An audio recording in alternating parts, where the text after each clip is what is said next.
మనం పాపం చేయటానికి ఏదైతే కారణంగా ఉందో దాని నుండి మనం దూరంగా ఉండాలన్న సత్యాన్ని ఈ మాటలు మనకి జ్ఞాపకం చేస్తూ ఉన్నాయి. మన కుడి చేయి లేదా మన కుడి కన్ను లేదా మరొకటి మనము పాపం చేయటానికి కారణమైతే అది ఏదైనప్పటికీ మానవ శరీరంలో అవయవం కావచ్చు, మన కుటుంబ పరిస్థితులు కావచ్చు, మన ఆత్మీయ స్థితి కావచ్చు, అది ఏదైనప్పటికీ మన చుట్టూ ఉన్న మనుషులు కావచ్చు, దేవుని నుండి మనలను దూరపరిచేది ఏదైనా, అంటే దేవునికి మనం ఎప్పుడు దూరం అవుతామంటే ఆయన దృష్టికి వ్యతిరేకంగా నడుచుకొని దేవుని దృష్టికి పాపులంగా మారినప్పుడు. కాబట్టి నీవు పాపం చేయటానికి కారణము ఏదైతే దాని నుండి నీవు దూరంగా ఉండు. ఇది నాన్న ఇద్దరు వ్యక్తులను మీ ముందు ఉంచాలని నేను ఆశపడతా ఉన్నాను. మన ప్రభువును రక్షకునైన యేసుక్రీస్తు యొక్క శిష్యులలో ఇద్దరు వ్యక్తులను గురించి ఈ దినాన్ని మీకు జ్ఞాపకం చేయాలని ఆశపడతా ఉన్నాను. వారిని అభ్యంతరపరిచిన విషయాలు ఉన్నాయి. అయితే అభ్యంతరానికి గురైనప్పుడు లేదా వారు పాపం చేస్తామని భావించినప్పుడు దానికి దూరంగా ఉన్న వారిని మనం చూస్తాం. తమ చుట్టూ ఉన్న పరిస్థితులు కావచ్చు, లేదా తాము ఎవరి మధ్య అయితే నివాసం చేస్తున్నామో ఆ మనుషుల యొక్క ప్రవర్తన కావచ్చు, తమ స్థితిగతులు కావచ్చు, లేదా వారి యొక్క లక్షణాలు కావచ్చు, అవి దేవుని దృష్టికి వ్యతిరేకంగా పాపం చేయటానికి కారణమైనప్పుడు ఒకరు దాని నుండి దూరంగా తప్పుకున్నారు, మరి ఒకరు దానికి లొంగిపోయారు.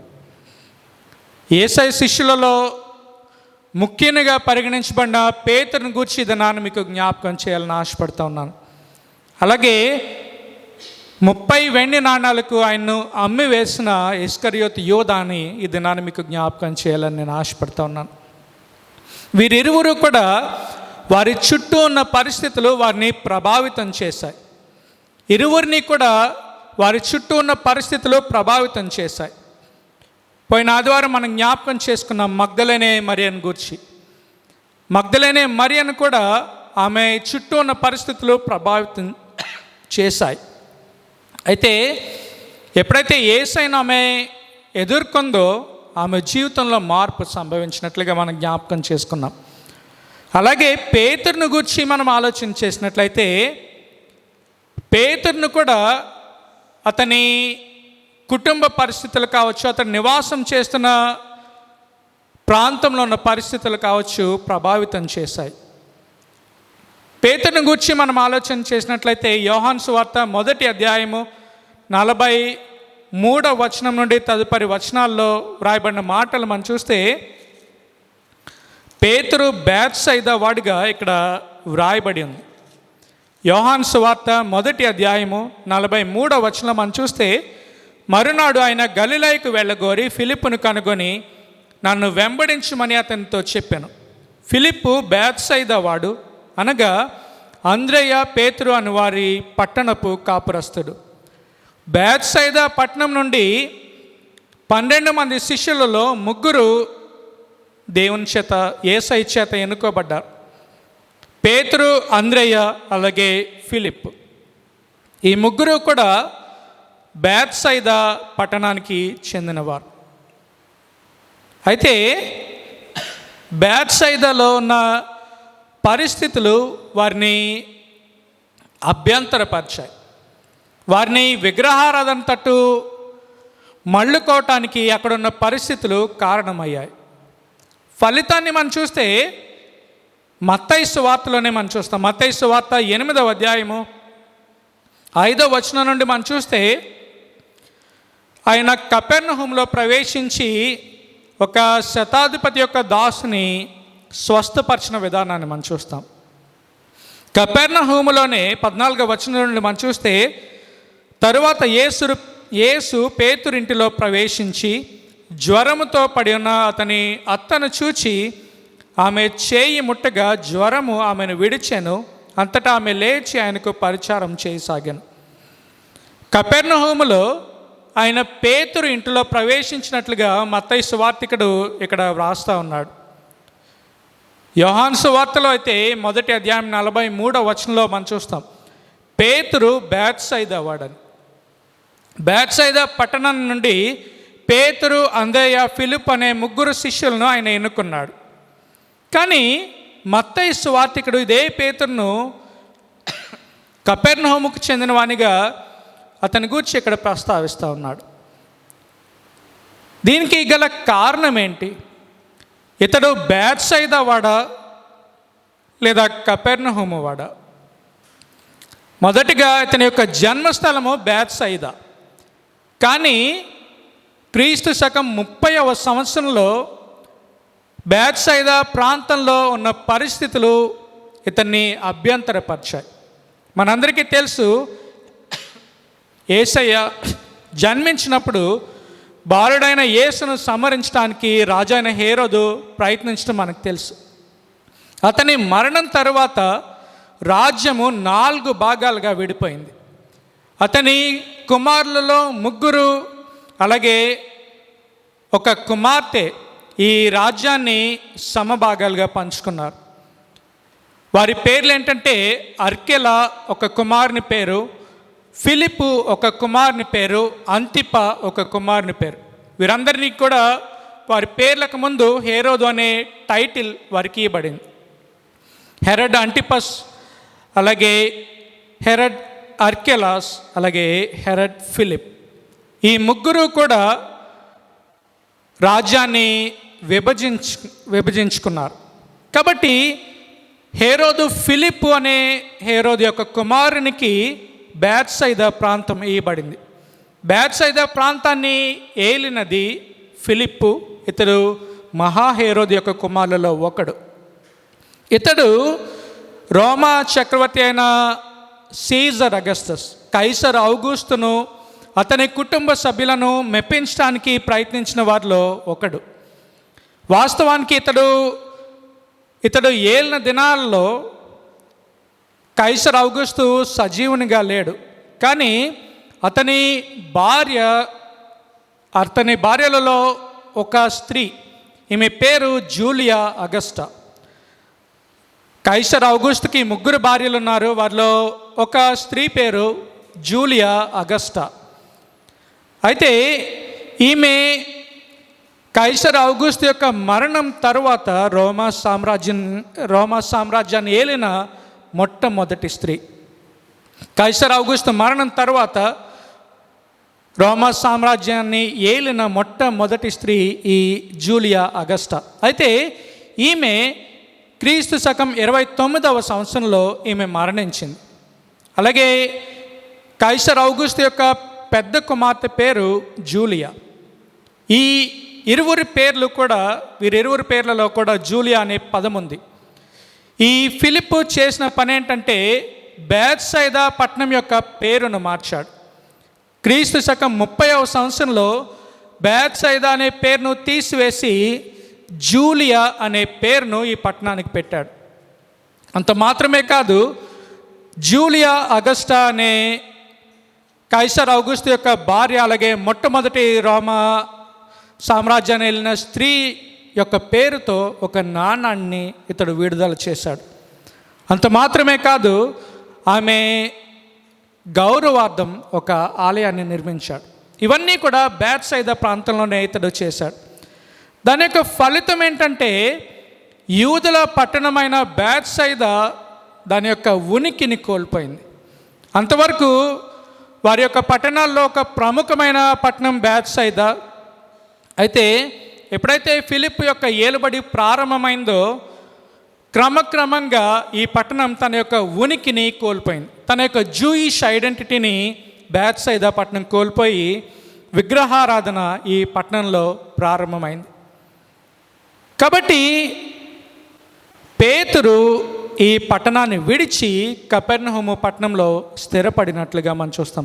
అందుకే మత్తయి సువార్తికుడు 8వ అధ్యాయంలో 14వ వచనంలో అతడు కపెర్నహూములో ఒక గృహం అతనికి ఉన్నట్లుగా యేసయ్య అక్కడ అతని యొక్క అత్తను స్వస్థపరిచినట్లుగా మనం చూస్తాం.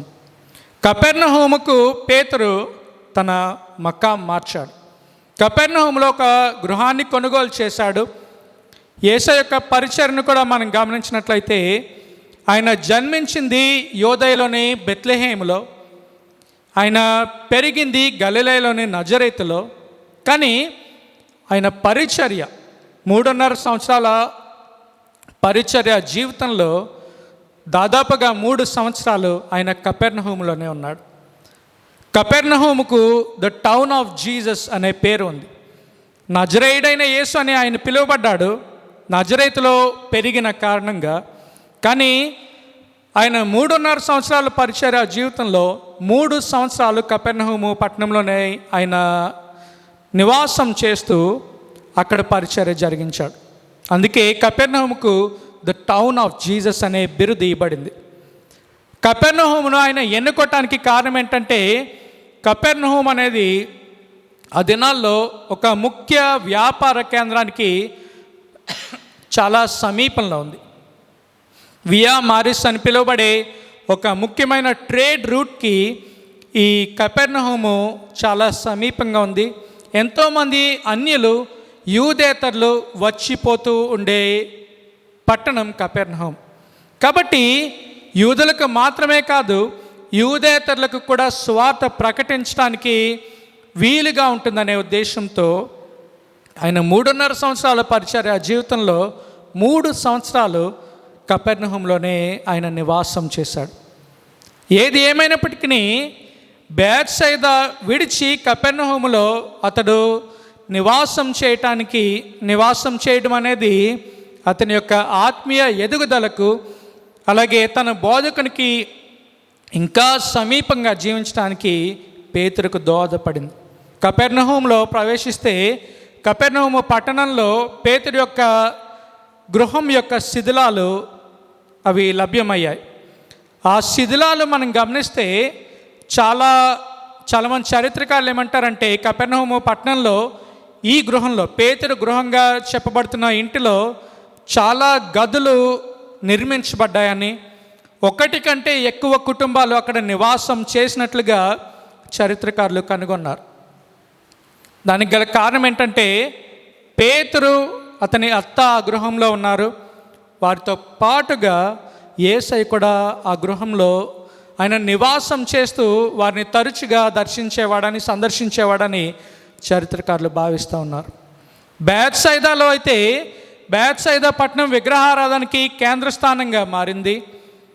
క్రమంగా తన జూయిష్ ఐడెంటిటీని కోల్పోయి రోమీల విగ్రహారాధనకు కేంద్ర స్థానంగా అది మారింది. అందుకే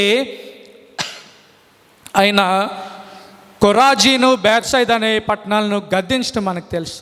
మీలో చేయబడిన కార్యాలు అన్యుల మధ్య తూరు సీదోను ప్రాంతాల్లో చేసిన ఎడల వారు ఏనాడో గోనెపట్ట ధరించి వారు పశ్చాత్తాపంతో వారు దేవుని తట్టు తిరిగేవారేమో. బేత్సైదా పట్టణంలో ఆయన ఎన్నో సూచక క్రియలను జరిగించాడు. 5,000 మందికి ఆయన ఆహారాన్ని పంచి ఇచ్చినది బేత్సైదా పట్టణం సమీపంలోనే. ఇంకా ఎన్నో సూచక క్రియలు వారు చూశారు, ఎన్నో బోధలు వారు విన్నారు. కానీ వారు తమ హృదయాలను మార్చుకోనని కారణంగా ఆయన వారిని గద్దించాడు. ఆయన బోధలు విని ఆయన బోధలను అంగీకరించకుండా విగ్రహారాధన తట్టు మల్లుకొన్న పట్టణము బేత్సైదా పట్టణం.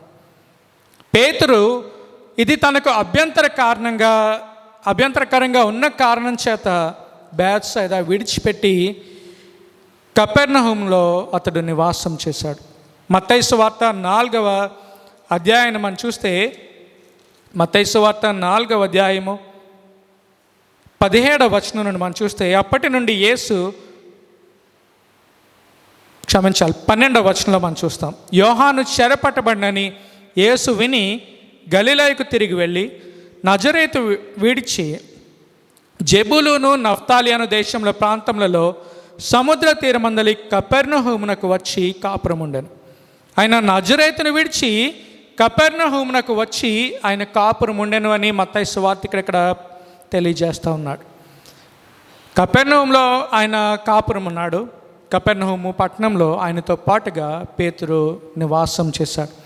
పేతురు ఆయనను తన ఇంట చేర్చుకున్నాడు. అది అతడు ఆయనకు సమీపస్తునిగా జీవించడానికి కారణమైంది. బేత్సైదాలో విగ్రహారాధన పేతురుకు అభ్యంతర కారణంగా ఉంది. అందుకే ఆ విగ్రహారాధనకు దూరంగా అతను మల్లుకొని తన బోధకునికి సమీపంగా జీవించడానికి కపెర్నహూము పట్టణంలో అతను నివాసం చేశాడు. ఇకపోతే ఇస్కరియోతు యోధాని గురించి మనం ఆలోచన చేసినట్లయితే ఇతడు కూడా కొన్ని అభ్యంతరకరమైన పరిస్థితుల మధ్య నివాసం చేసిన వాడే.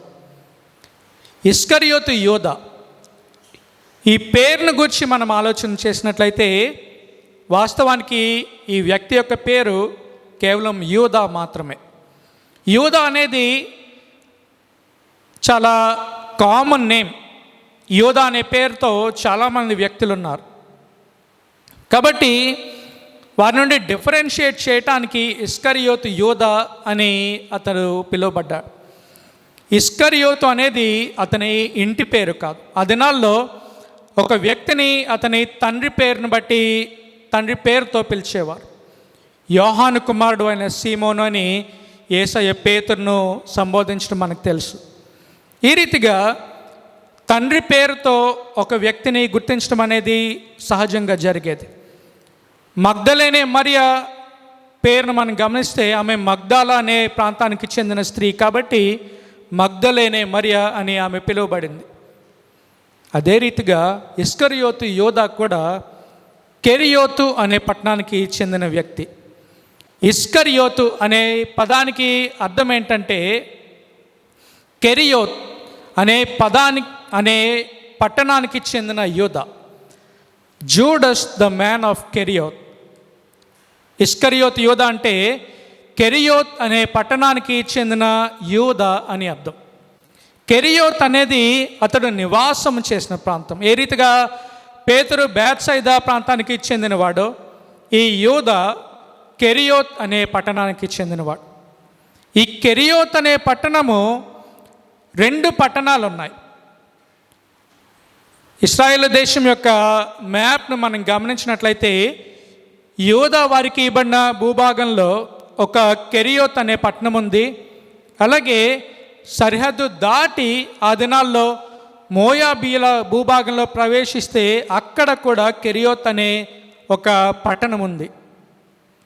కెరియోత్ అనేది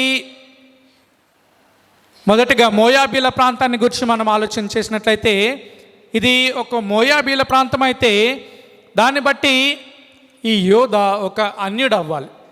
కానీ ఇతడు అన్యుడు కాదు. యోధా గోత్రానికి చెందిన వ్యక్తి ఇస్కరియోతు యోధ. మోయాబు దేశం అనేది ఈ దినాల్లో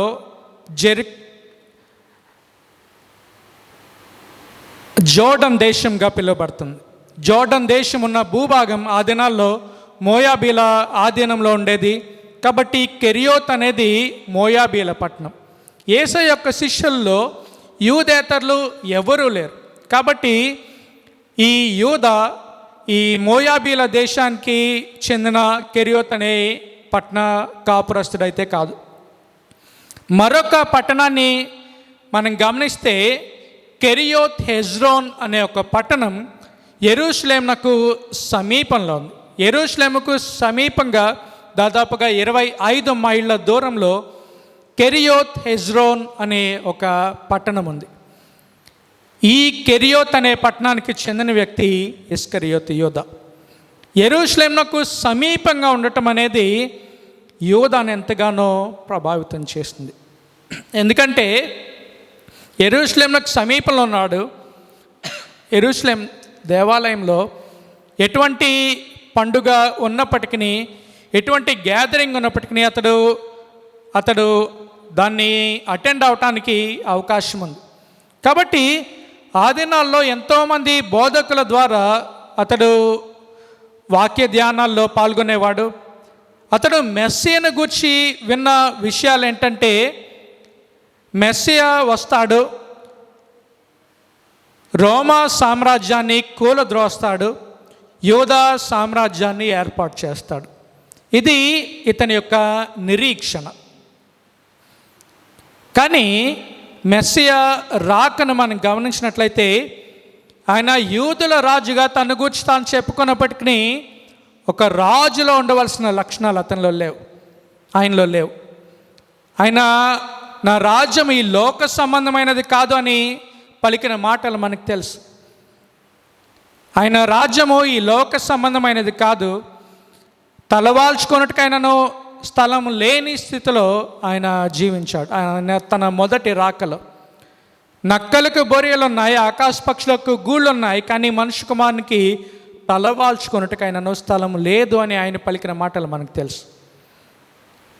ఇంత దీన స్థితిలో ఆయన వచ్చాడు. పౌలు ఫిలిప్పీలకు రాసిన పత్రిక 2వ అధ్యాయంలో పౌలు భక్తుని యొక్క మాటలు మనం చూస్తే, తండ్రి యొక్క కుడిపార్శ్వమందు ఆసీనుడైండుట విడిచిపెట్టకూడని భాగ్యమని ఎంచుకొనక తను తాను రిక్తునిగా చేసుకొని దాసుని స్వరూపము ధరించుకొని ఆయన ఈ లోకానికి వచ్చాడని. తను తాను రిక్తునిగా చేసుకొని ఆయన ఈ లోకానికి వచ్చాడు. సుంకర్లు పాపుల స్నేహితునిగా ఆయన పిలువబడ్డాడు. నశించిన దాన్ని వెదకి రక్షించడానికి లోకానికి తాను వచ్చానని చెప్పుకున్న ఆయన సుంకర్లతో పాపులతో సహవాసం చేశాడు. లూకాసు వార్త 19వ అధ్యాయాన్ని మనం చూస్తే, సుంకపు గుత్తదారుడైన జక్కయ్య ఇంట ఆయన బస చేయటం మనకు తెలుసు. పాపాత్మురాలైన స్త్రీ ఆయన పాదాలను అభిషేకించడం మనకు తెలుసు. పాపాత్మురాలని ఆమె తను తాకకూడదని ఆయన భావించలేదు, లేదా వారిని తక్కువ వారిగా చూడలేదు. అయితే ఆయన చుట్టూ ఉన్న ప్రజలు వారితో ఆయన సహవాసం చేయటం అనేది వారికి ఎంత మాత్రమో ఆమోదయోగ్యంగా లేదు. అటువంటి వారిలో యూదా ఇస్కరియోతు ఒకడు. యూదా ఆయన ఒక రాజుగా వస్తాడని ఎదురు చూశాడు. రోమా సామ్రాజ్యాన్ని కూలద్రోసి యూదా సామ్రాజ్యాన్ని ఏర్పాటు చేస్తాడని, ఆయన శిష్యులలో చేరితే ఆయన రాజ్యంలో ఒక ఉన్నతమైన స్థానాన్ని పొందుకుంటానని యూదా ఆశించాడు. ఎప్పుడైతే తాను ఆశించిన ఏది నెరవేరలేదో ఆయనను ద్వేషించడం ప్రారంభించాడు. మత్తయి సువార్త 26వ అధ్యాయాన్ని మనం చూస్తే, ఆయనను అమ్మి వేయటానికి అతడు ప్రధాన యాజకుల వద్దకు వెళ్ళి వారితో బేరం కుదుర్చుకున్నట్లుగా మనం చూస్తాం. మత్తయి సువార్త 26వ అధ్యాయము 15వ వచనంలో మనం చూస్తే, నేను ఆయనను మీకు అప్పగించిన ఎడల నాకేమి ఇత్తురని వారిని అడిగాను. అందుకు వారు 30 వెండి నాణెములు తూచి వానికి ఇచ్చిరి. 30 వెండి నాణాలకు తన బోధకుని ఇతడు అమ్మివేశాడు. అతన్ని అభ్యంతరపరిచింది ఏంటి? పరిసయ్యులు, శాస్త్రులు, అలాగే సద్దూకయ్యుల యొక్క బోధలు. పరిసయ్యులను మనం గమనించినట్లయితే పరిసయ్యులు మెస్సీయను కానీ ఆయన యొక్క బోధలను కానీ వారు అంగీకరించలేదు. పరిసయ్యుల యొక్క పాత్రను మనం గమనించినట్లయితే పాత నిబంధన కాలానికి క్రొత్త నిబంధన కాలానికి మధ్యలో దాదాపుగా 400 సంవత్సరాల కాలం ఉంది. దీన్ని ఇంటర్ టెస్టమెంటల్ పీరియడ్ అంటారు. దేవుడు తన ప్రవక్తలను ప్రజల యొద్దకు పంపలేదు, దర్శనాల ద్వారా వారితో మాట్లాడలేదు, ఏ రీతిగానూ తన ప్రజలతో ఆయన మాట్లాడలేదు. ఈ 400 సంవత్సరాల ఇంటర్ టెస్టమెంటల్ పీరియడ్ని డార్క్ ఎరాగా, చీకటి యుగంగా చరిత్రకారులు పిలుస్తారు. ఈ 400 సంవత్సరాల కాలంలో వచ్చిన వారే ఈ పరిసయ్యులు, శాస్త్రులు, అలాగే సద్దూకయ్యులు. పరిసయ్యులు మోషే ధర్మశాస్త్రాన్ని ప్రజలకు బోధించే బాధ్యతను తమ మీద వేసుకున్నారు. ఆదికాండం నుండి ద్వితీయోపదేశకాండం వరకు ఉన్న దేవుని యొక్క వాక్యాన్ని, ఆయన యొక్క ఆజ్ఞలు, కట్టడలు, శాసనాలను మరుముఖ్యంగా వారు ప్రజలకు బోధించేవారు. అయితే వీరు చేసిన పని ఏంటంటే కేవలం మోషే ధర్మశాస్త్రాన్ని బోధించడం మాత్రమే కాదు, దానికి తమకు తోచిన ఆజ్ఞలను జతపరిచిన వారు పరిసయ్యులు. ఒక మంచి ఉద్దేశంతోనే పరిసయ్యులు అనే తెగ ప్రారంభమైంది. దేవుడు తన ప్రజలతో మాట్లాడటం లేదు కాబట్టి ఆయన ఆజ్ఞలు, కట్టడాలు, శాసనాలు ప్రజలకు వివరిస్తూ వారిని దేవునికి సమీపస్తులుగా చేయాలనే ఉద్దేశంతో ఈ పరిసయ్యులు అనేవారు అనే ఈ వ్యవస్థ ప్రారంభమైంది. కానీ కాలక్రమంలో వారు త్రోవ తప్పి నడుచుకున్నారు. శాస్త్రులను మనం గమనించినట్లయితే వీరినే ఇంగ్లీష్లో స్క్రైబ్స్ అని పిలవటం జరిగింది. స్క్రైబ్స్ అంటే మనకు తెలుసు, ఏదైనా కాంపిటేటివ్ ఎగ్జామ్స్లో దృష్టిలోపం ఉన్న క్యాండిడేట్స్ ఎవరైనా ఉన్నట్లయితే వారు తాము డిక్టేట్ చేస్తుండగా ఒక వ్యక్తి వారు డిక్టేట్ చేసింది వ్రాస్తూ ఉంటాడు, వారినే స్క్రైబ్స్ అని అంటారు. ఈ శాస్త్రుల యొక్క పని ఏంటంటే మోషే ధర్మశాస్త్రాన్ని లిపి రూపంలో వారు రచించడం అనేది శాస్త్రుల యొక్క పని. ఆ దినాల్లో సమాజ మందిరాల్లో మాత్రమే మోషే ధర్మశాస్త్రం అందుబాటులో ఉండేది. కాబట్టి ఈ రీతిగా సమాజ మందిరాలు అన్నిటిలో ఈ మోషే ధర్మశాస్త్రాన్ని అందుబాటులో ఉంచటం అనేది ఈ శాస్త్రుల యొక్క పని. శాస్త్రులు కూడా తమకు తోచిన ఆజ్ఞలను వాటితో జతపరిచినట్లుగా మనం చూస్తాం. మార్కు సువార్త 7వ అధ్యాయాన్ని మనం చూస్తే యేసయ్య శాస్త్రులు పరిసయ్యులను గద్దించిన విధానాన్ని మార్కు సువార్త 7వ అధ్యాయంలో మనం చూస్తాం. మార్కు సువార్త 7వ అధ్యాయం 8వ వచనంలో మనం చూస్తే, మీరు దేవుని ఆజ్ఞను విడిచిపెట్టి మనుషుల పారంపర్యాచారము గైకొనుచున్నారు, మరియు ఆయన మీరు మీ పారంపర్యాచారం గైకొనుటకు దేవుని ఆజ్ఞను బొత్తిగా నిరాకరించుదురు. మనుషుని యొక్క పారంపర్యాచారాన్ని మీరు గైకొంటున్నారు, దేవుని ఆజ్ఞలను ప్రక్కన పెట్టేసి మీరు క్రొత్తగా ఆజ్ఞలను సృష్టిస్తూ ఉన్నారు. తదుపరి వచనాల్లో మనం చూస్తే, నీ తల్లిదండ్రులను గణపరచవలనని మోషే ధర్మశాస్త్రము సెలవిస్తూ ఉంది, కానీ 11వ వచనం మనం చూస్తే, ఒకడు తన తండ్రినైనను తల్లినైనను చూచి నా వలన నీకు ప్రయోజనమగినది ఏదో అది కొర్బాను అనగా దేవార్పితమని చెప్పిన ఎడల తన తండ్రికైనను తల్లికైనను వానిని ఏమీ చేయనియక మీరు నియమించిన మీ పారంపర్యాచారము వలన దేవుని వాక్యము నిరర్ధకం చేయదు. కొర్బాను అనే ఒక వ్యవస్థను ఈ శాస్త్రులు పరిసయ్యులు ప్రవేశపెట్టారు. దీని ప్రకారం ఒక వ్యక్తి కొంత ధనాన్ని దాచుకున్నట్లయితే ఆ ధనంతో తన తల్లిదండ్రులను పోషించడానికి కావచ్చు, వారి వైద్యం నిమిత్తం కావచ్చు, దాన్ని ఖర్చు పెట్టాలని తలంచినట్లయితే అది కొర్బాను, అది దేవార్పితము అని ఆ ధనాన్ని నీవు దేవుని ఆలయంలో అర్పించాలని ఆ వ్యక్తి మీద వీరు ఒత్తిడి తెచ్చేవారు. మోషే ధర్మశాస్త్రం ప్రకారము నీ దేవుడైన యెహోవా నీకు అనుగ్రహించిన దేశంలో నీవు దీర్ఘాయుష్మంతుడు వగినట్లు నీ తండ్రిని తల్లిని సన్మానించమనేది 10 ఆజ్ఞల్లో ఒకటి. ఇది దేవుని యొద్ద నుండి వచ్చిన ఆజ్ఞ. కానీ నీ తండ్రిని తల్లిని సన్మానించమని శాస్త్రులు పరిసయ్యులు చెప్పట్లేదు, కానీ వారి పోషణ కొరకు లేదా ఇతర ఖర్చుల కొరకు కొంత ధనాన్ని ఒక వ్యక్తి కేటాయిస్తే అది దేవార్పితమని దేవాలయంలో అర్పించాలని ఆ మొత్తాన్ని వారు దేవాలయంలో అర్పించడానికి ఆ వ్యక్తి మీద వారు ఒత్తిడి తెచ్చేవారు. దీన్ని బట్టి మనం అర్థం చేసుకోవచ్చు, వారు మోషే ధర్మశాస్త్రంలో కొన్ని ఆజ్ఞలు దానికి చేర్చినట్లుగా జోడించినట్లుగా ఈ వృత్తాంతం మనకు తెలియజేస్తుంది. కాబట్టి శాస్త్రులు పరిసయ్యులు మొదటిగా వారు ఒక మంచి ఉద్దేశంతోనే ప్రారంభమైనప్పటికీ తదుపరి కాలంలో ప్రజలను తప్పుదోవ పట్టించారు. సద్దూకయ్యులు అయితే వారు పునరుత్థానాన్ని నమ్మేవారు కాదు. ఒక వ్యక్తి మరణించినట్లయితే అది అతని యొక్క జీవితానికి అంతమని, లైఫ్ ఆఫ్టర్ డెత్ అనే అంశాన్ని వారు అంగీకరించేవారు కాదు. కాబట్టి యేసయ్య తన శిష్యులకు తన శిలువ మరణాన్ని గూర్చి ఆయన మరణించిన 3వ దినాన తిరిగి లేస్తాననే విషయాన్ని తన శిష్యులతో చెప్పినప్పుడు అది ఇస్కరియోతు యోధాకు అభ్యంతర కారణంగా ఉంది. ఎందుకంటే అంతవరకు సద్దూకయ్యులను వెంబడించిన అతడు పునరుత్థానం లేదని నమ్మిన వారిలో ఒకడు. కానీ ఈయన నేను శిలువలో మరణించి 3వ దినాన తిరిగి లేస్తానని బోధిస్తే అది అతన్ని అభ్యంతరపరిచినప్పుడు అతడు వారి నుండి దూరంగా నివాసం చేయలేదు.